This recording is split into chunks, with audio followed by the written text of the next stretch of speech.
Hi, I'm Craig, and I help veterans go from feeling stuck and unseen after service to living with confidence, connection, and purpose so that they can thrive in civilian life and relationships. Today, we're going to talk about secure love and why emotional connection fuels resilience for military families. Is emotional connection a luxury or a mission critical necessity? Research shows that secure attachment makes military couples more resilient, not weaker. In this video, we dive into how emotionally focused therapy uses attachment theory to help military families build emotional safety, improve communication, and navigate high stress environments like deployment, reintegration, and trauma recovery. So I hope you'll stay with me. Let's dig in. So let's reframe emotional security and strength, not security as a strength and not as a weakness. So emotional security is not something that's really hyped up by the military as much. The reason why is because in military circles, the historical thought process has been we got to be in the military in order to be able to be to fulfill the mission. We got to be strong. We have to be make sure that we are resilient. We got to make sure that we press forward without showing any level or sign of weakness. And your emotions don't matter. Your emotion doesn't count. When we are trying to secure a hill, or when we are trying to subdue the enemy, or when we're fighting for the rights of our country, then we don't need emotions into the mix. But I think a lot of studies over the years have shown that emotional resilience and emotional security is actually more of a fluent factor in particularly in military circles.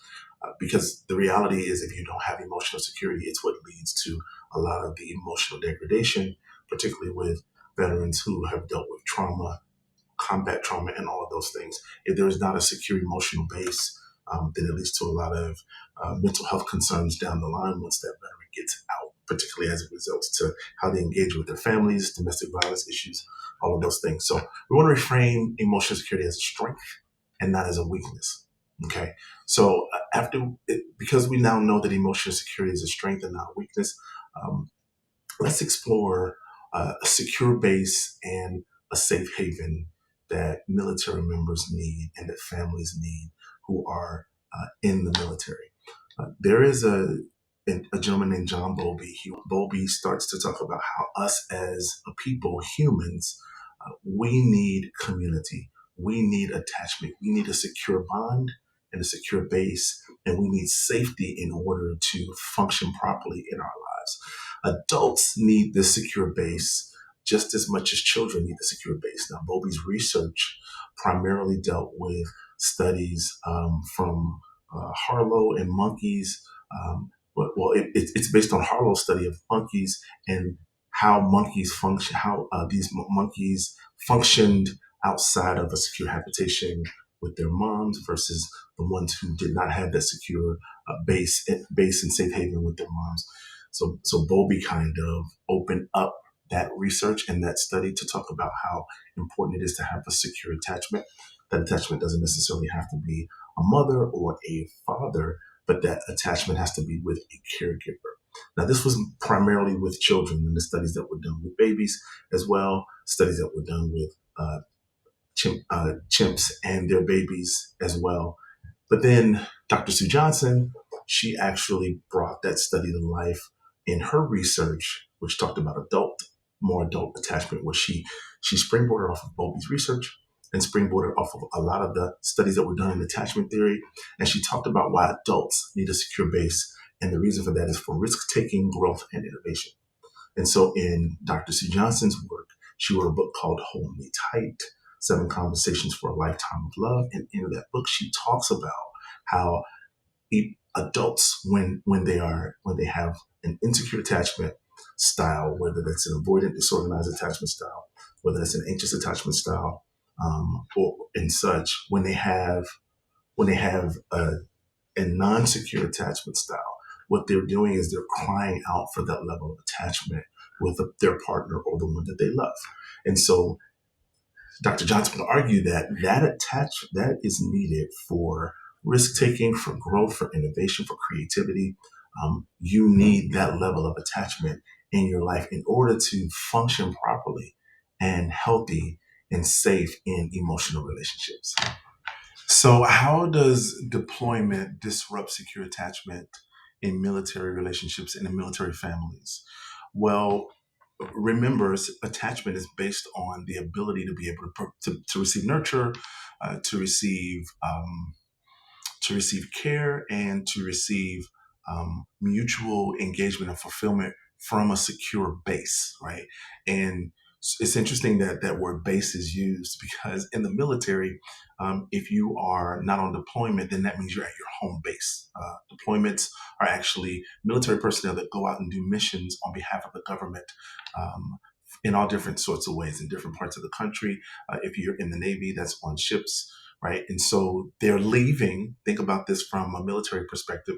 They're leaving their secure base, their home base, and they're going out to fight wars, and they're going out to provide aid and assistance to different countries on behalf of the U.S. in other areas, right? And so deployment and doing that disrupts the secure attachment emotionally that sailors and Marines and soldiers and airmen and Coast Guardsmen have with their families because of the separation uh, and not receiving that nurturing care. And then from the perspective of having a mutual attachment, not being able to mutually receive that care and that love and respect. Um, and so if we now look at it from what the separation of the military member does, whether this is the wife that's separated or the husband is separated or other partners that are separated in couple relationships, there is an emotional unavailability during the reintegration phase. Sometimes appointments last 6, 9 months, and sometimes there are stints of 3 to 5 months that are not considered long deployments. I would say a deployment is at least 180 days or more, 6 months or more, but there are other short stints, workups, different battle evolutions, uh, different field operations that that military personnel have to go on for shorter stints, and sometimes those stints add up and can add up to as much as 6 months to a year, or 2 years, or 3 years, or 5, or even 10 years in the lives of some military members. And what happens is this winds up being a situation where the military member is spending so much time away from home that every time they come back, it's almost like they're sort of coming into a new situation. And so what that leads to is a numbing out as a trauma defense. And what that says is they travel so much, they do so many uh, field ops, they do so many missions that they just literally numb out in a form of trauma. So when they get back to their homes, or when they go back to their families, they're really not present. Although they are physically present, they're not mentally, emotionally, spiritually present for their families. And so they literally just numb out and they veg out.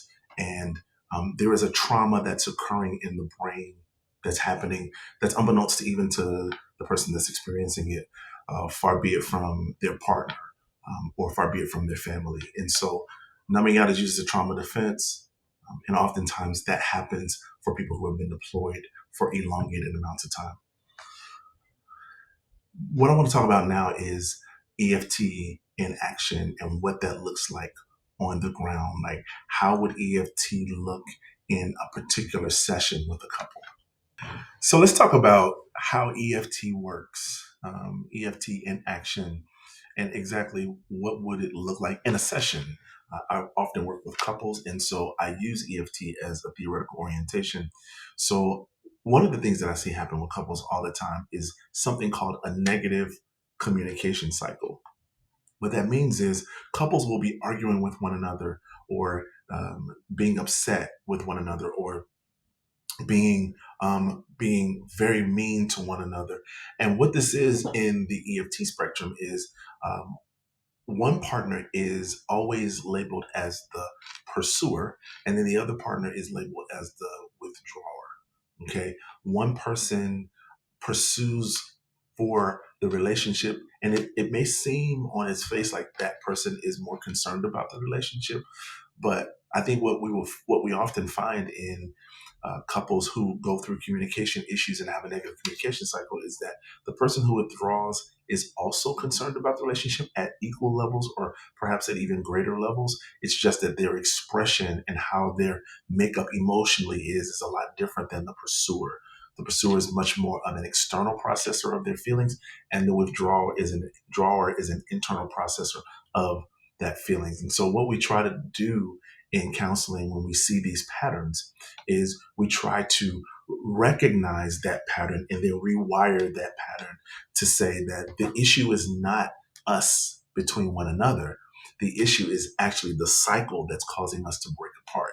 And I want you to imagine how this would work in a military couple. Let's say there was a partner who went underway or went on deployment, and this couple just got married, and perhaps they were already having some of those communication issues that you have, at specific seasons of your marriage where they're just missing each other and so forth. And now this partner goes away for 6 months, and then they come back for 6 months from deployment, and it really disrupts what already was a weak communication cycle in their marriage. And so then they start having these spats back and forth. And what we realize is the pattern of, let's say, the one spouse blaming the other spouse for having this sort of job where they always have to be away and assuming that they're just away having a great time and not caring about the relationship. And then this, let's say the spouse who's on deployment is saying, oh, you're just at home, you have it really easy, you don't care that I'm out here providing for the family, that I'm doing what I need to do because I'm in the military. And then there's this cycle that's just working with the both of them. And what we want to do is we want to rewire that pattern and cause couples to realize that it's not your fault directly, neither one of your fault, but it really is the situation, the cycle, and then we get to couples to a point where we get them to realize you can only control your response to the stimuli and your response to what's going on, but you won't be able to control the actual circumstance that's happening, but you can control your response. And we can learn how to connect with one another in the midst of our negative communication cycle so we turn that into a positive communication cycle. And so let's recap for a bit. We know now from what we studied on emotionally focused therapy and attachment that a secure connection is a mission ready family. If we can be secure before we go on deployment, before we have arduous duty, before we have to work late nights, before we get called into places that are uh, um, that are life threatening for military personnel, and that causes a lot of great strain and stress on the relationship, and then possibly also on the family. We have to realize that the thing to deter a lot of those and alleviate a lot of those issues is to make sure that we are connected, so we stay mission ready. Because the at the end of the day, the mission is our family.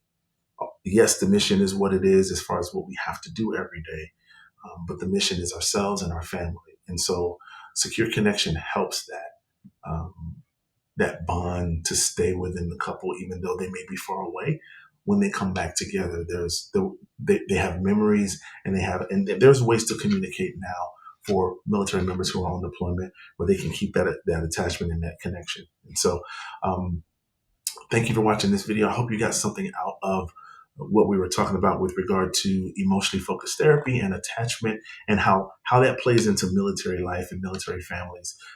And one of the other things that we have to remember is how you do this as a couple when one of the spouses is in the military is generally how you will do once you get out of the military. And a lot of times couples don't have skills or the ability to be able to do that. Reach out to Royal Rock Counseling and Consulting. We have resources. I am a practicing therapist, and I specialize in couples and family counseling, and particularly couples and family counseling for veterans and their families. So again, thanks for watching this video. I hope you'll stick around on this journey and this series of wanting us to connect as couples and connect as families so that we can live royally and live well. Thanks for watching, and I'll see you in the next one.